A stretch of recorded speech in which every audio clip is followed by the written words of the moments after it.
तर लातूरमध्ये टेंभुर्णी महामार्गाचं काम गेल्या अनेक दिवसांपासून रखडलंय। बोरगाव काळे येथे महामार्गाच्या अधिकाऱ्याला जाब विचारण्यासाठी आमदार धीरज देशमुख आले होते, पण धीरज देशमुख यांना मराठा आंदोलकांनी घेराव घातला। मराठा आरक्षणावरनं मराठा आंदोलकांनीच जाब विचारलाय। मराठा आरक्षणावर विधानसभेत तुमच्या पक्षाची भूमिका स्पष्ट करा।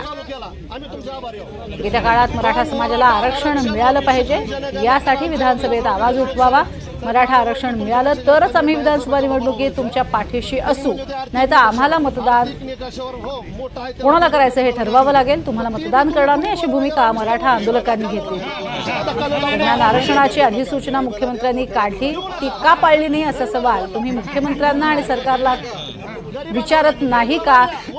आम्हाला सरकारमध्ये बसवा आणि मग विचारा असं म्हणत आमदार धीरज देशमुखांनी आंदोलकांकडे खडे बोल जेव्हा अधिवेशन चालू होतं, अधिवेशनात चर्चा करायची होती का गेस्ट हाऊसला चर्चा करायची असते? कोणती? अधिवेशनात चर्चा आहे, अधिवेशनात ठराव करायचा आहे। जे ईडब्ल्यूचं आरक्षण होतं, विरोधी पक्षाने एकमताने ठराव पास करून त्यांना दिलं, पण जे अधिसूचना जो परिपत्रक सरकारचा आदरणीय मुख्यमंत्री साहेबांनी आदरणीय जरांगे पाटलांच्या हातात दिला होता, कोणता दिला होता?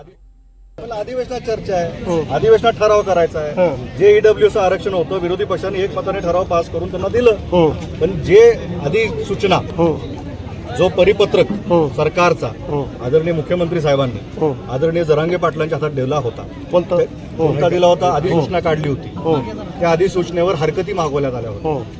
सरकारमध्ये आज ते आहेत, आम्ही तर मागणी केलेलीच आहे, जी जरांगे पाटलाला आपण भूमिका दिलेली आहे, जी त्यांना तुम्ही समजवलेलं आहे, जी त्यांची मागणी आहे तुमच्याकडे नोंद झालेली आहे। मंत्री तुमच्या बैठकीला गेलेले आहेत, मंत्रीने ती मागणी सरकारकडे आलेली आहे। मुख्यमंत्री आपण आहात, सभागृहामध्ये बहुमत आपलं आहे, दिल्ली ते सरकार आपलंच आहे, त्याच्यामध्ये कुणी आपले हात बांधलेत?